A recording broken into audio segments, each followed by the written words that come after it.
stories. What's your favourite scary story? I'm just kidding. I'm not going to be doing that voice for the rest of the video.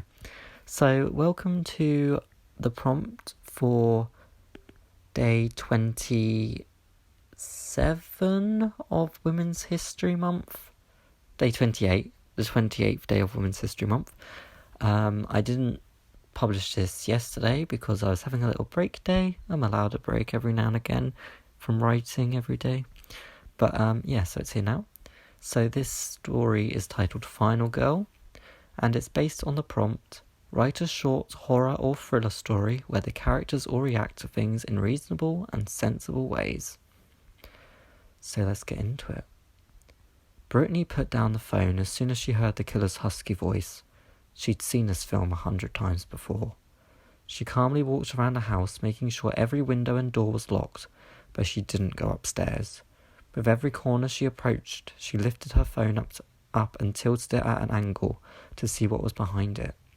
When she saw the killer with his back to the wall behind the open living room door, she backed away, her heart furiously pounding against her ribcage.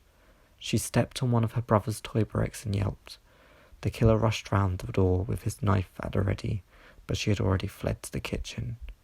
Brittany knew she wasn't strong enough to fight the killer head-on, but she did know how to throw.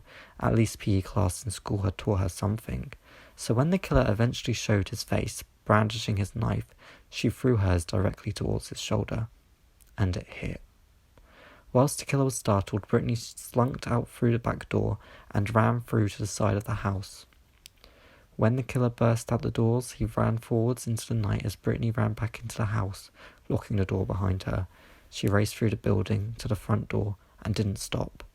The killer was likely in pursuit by this point, but she didn't turn around, and she didn't trip either. The shock of the Lego brick earlier and the several she'd practiced walking on during the day had prepared her for the pain of the hard concrete scratching against her bare feet. The fear had taken her voice, so she couldn't scream, and stopping at somebody else's house was far too risky. Her goal was to reach the main road, not to stop any cars, but to be noticed. Once she arrived at the road, she ran alongside the cars. An old woman rolled down her window and asked what was wrong.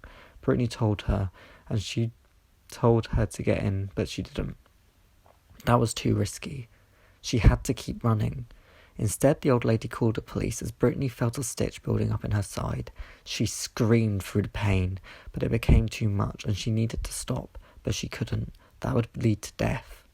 The killer grew tired too and stopped for a rest. Brittany clocked him in the car's side mirror. She used this opportunity to finally jump into the back of the car, where she forced herself onto the floor. The car sped away, leaving the killer stranded, and the sounds of the police sirens behind her filled her with hope. But she knew the police were only a temporary solution.